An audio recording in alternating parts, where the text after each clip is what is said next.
तर कसं आहे पब्लिक, मी शुभम आणि स्वागत आहे तुमचं आपल्या मिनी ब्लॉगमध्ये. आणि आजच्या ब्लॉगमध्ये तुम्हाला घेऊन जाणार आहे मी सालेर किल्ल्यावर, जो की युनेस्कोच्या जागतिक वारसा स्थळांपैकी एक आहे. मग सर्वात पहिले आम्ही चढायला सुरुवात केली आणि थोड्याच वरती चढून आल्यावर आम्हाला दिसलं एक देवीचं मंदिर. देवीचं लांबूनच दर्शन घेऊन आम्ही निघालो पुढे. पुढे येऊन इकडे दगडाच्या कोरलेल्या पायऱ्या लागल्या आणि त्यांच्यावरून पाणी पण येत होतं. थोड्याच वेळात इकडे पाऊस पण सुरू झाला आणि पावसात आम्ही पूर्ण भिजलो होतो आणि पावसासोबतच डोंगरावर पूर्ण धुकं उतरलं होतं. धुक्यामुळे काही दिसत नव्हतं पुढे. मग आम्ही पुढे आलो आणि पुढे येऊन आम्हाला किल्ल्याचा पहिला दरवाजा दिसला आणि मग आम्ही त्या दरवाजाने पुढे आलो आणि पुढे येऊन अशी तटबंदी बघायला भेटते आणि माकडं पण खूप जास्त होते तिथे. डोंगरावर खूप जास्त धुकं आल्यामुळे खूप थंडी वाजत होती. तिथे एका जणाकडून आम्ही चहा घेतलं आणि अशा वातावरणात चहा प्यायचं मज्जाच वेगळी आहे. चहा पिता पिता एवढा पाऊस सुरू झाला की आम्ही पूर्ण भिजून गेलो. भिजून तर पूर्ण गेलो होतो म्हटलेलं, पण काही उपयोग नाही. मग आम्ही निघालो आमच्या पुढच्या वाटेला.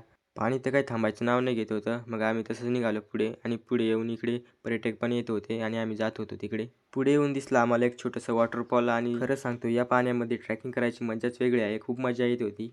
आणि नंतर जायचं होतं आम्हाला या रस्त्याने आणि हा रस्ता बघून आम्हाला जास्त उत्साह चढला आणि आम्ही पटापट चढायला लागलो वरती. पुढे येऊन दिसलं आम्हाला ह्या पायऱ्या आणि त्या पायऱ्यांवरून खतरनाक पाणी पडत होतं आणि त्या पायऱ्या चढून आम्ही वरती आलो तेव्हा आम्हाला समजलं की ते तर काहीच नव्हतं. इकडे पुढे बघा किती सुंदर पायथ्या होत्या कोरलेल्या आणि तिथून जाताना आम्हाला खूप सांभाळून जायचं होतं, कारण इथून पाय निसटला असता तर खाली पडलो असतो डायरेक्ट. मग वरती येऊन आम्हाला एक दिसलं छोटंसं तळ आणि आम्हाला वाटलं की आम्ही वरती पोहोचलो, पण तिथून वरती बघितल्यावर अजून थोडं चढायचं बाकी होतं. मग आम्ही पुढे चढायला सुरुवात केली. मग आम्ही पोहोचलो फायनली महाराष्ट्रातील सर्वात उंच किल्ल्यांमध्ये येणार साल्हेर किल्ल्याच्या सर्वात टॉप उंच भागावर पोहोचलो आणि तिथं श्री भगवान परशुरामाचं मंदिर होतं आणि आम्ही तिथे सगळ्यांनी दर्शन घेतलं मस्त. मग आम्ही सगळ्यांनी शेवटी फोटो वगैरे काढले आणि आमची ट्रेकिंग पूर्ण झाली. व्हिडिओ आवडला ना? व्हिडिओला लाईक करा, शेअर करा आणि कमेंट्स करा आणि नवीन असाल तर फॉलो करा. भेटूया नेक्स्ट व्लॉगमध्ये.